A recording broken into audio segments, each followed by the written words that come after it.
Assalamu alaikum wa rahmatullahi wa barakatuh. This is to do with us getting to know with our deeper meaning of our fasting. So, Bismillah ar-Rahman ar-Rahim, alhamdulillah rabbil alameen, wa salatu wa salamu ala Sayyidina wa Nabiyyina Muhammad wa ala alihi wa sahbihi ajma'in. Brothers and sisters, we are fasting in Ramadan, and the Prophet sallallahu alaihi wasallam has told us that 5 daily prayers, from one prayer to another prayer, so from Fajr to Dhuhr, Dhuhr to Asr, and so on, and Isha till Fajr again.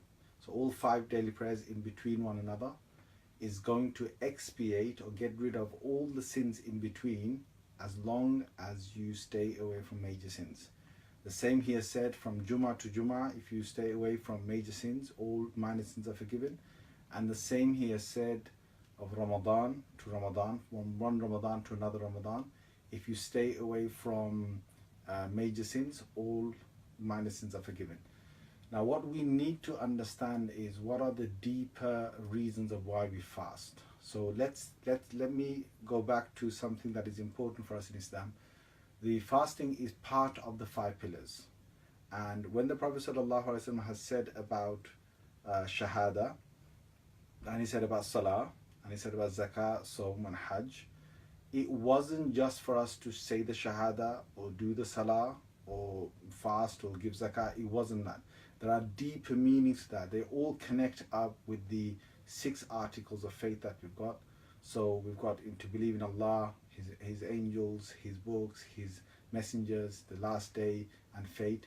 All of these 6 link with the 5.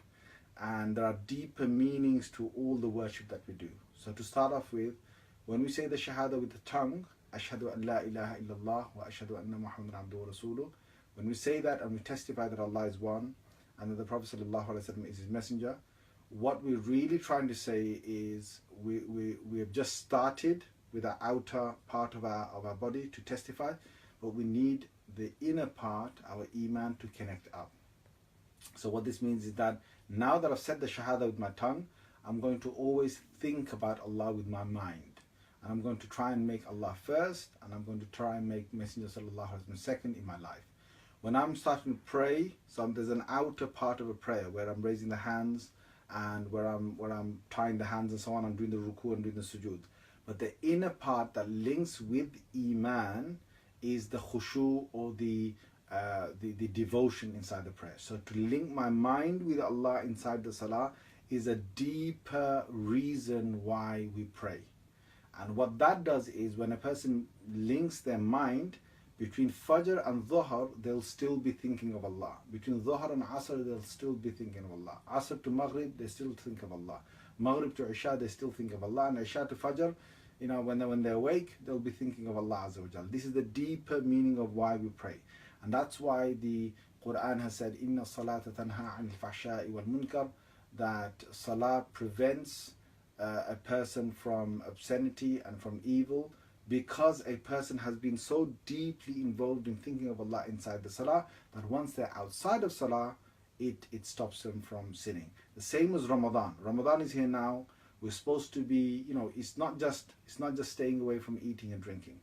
We're staying away from eating and drinking, but the deeper meaning of it is that all day we're supposed to fill the day up with remembering Allah Azza wa Jal in different ways. So we start reading the Quran.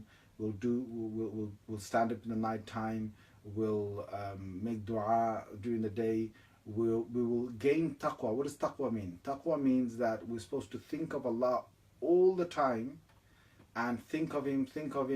When I'm, like, let's say for example, I'm going to school, I think about Him. I'm walking, I think about Him. I think that Allah is watching me when I'm eating iftar, and then Allah is watching me when I'm fasting again.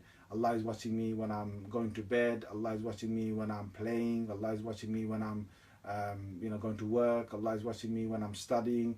All this thinking of Allah is watching me, Allah is watching me, Allah is watching me should be so deep that it makes a person think of Allah Azza wa Jal outside of Ramadan as well, and throughout the year. And that's the deeper reason why we actually fast, because Allah said, Ya ayyuhalladhina amanu kutiba alaykum siyamu kama kutiba ala alladhina min qablikum la'allakum tattaqun. That those of you who believe, Allah addressed us and said, fasting is prescribed on you. Why? You've got to develop this taqwa. And taqwa is that a person deep inside starts to think so deep that they can't sin. So the thought of Allah is watching me has to be so deep that I just find it so difficult to sin or disobey Allah. This is the whole purpose of fasting. When a person gives zakah, it's giving with the hand, but there's a deeper part of it, which is to get rid of the greed and get rid of miserliness from inside, and get rid of stinginess from inside, and get rid of not wanting to share with others. So when a person gives zakah and they give sadaqah, the deeper reason why we do this is for us to feel a unity with all the Muslims, for us to feel the brotherhood, for us to help each other, whether we're rich or we're poor, for us to be bonding together, and for us to try and look out for each other as best as we can, financially or voluntary deeds, whatever we do for one another, we're supposed to do that. And that's the reason why we give zakah. It's a deeper part of our faith that connects with zakah. Hajj, again, people go to Hajj, they do the tawaf, or they go to Safa Marwa, but the deeper reason is a person's life's supposed to change. A person's supposed to not only feel the essence of Hajj, the brotherhood of Hajj, the unity of Hajj, but a person's supposed to come back and think, I can never sin again, because I was just a dead man out there in Hajj. I wore my ihram. I was a person who was dead in front of Allah, and now I've come back. Anytime angel of death can come to me. That's the thing about Hajj. So there's a deeper meaning for that as well. So as you can see, each of the 5 pillars has a deeper part to it, and they all link to the articles of faith. So if you look at the articles of faith, we believe in Allah, the messengers, the books, we believe in Allah, the angels, the books, the messengers, the last day, and fate. All these 6 again link with our outer world. How?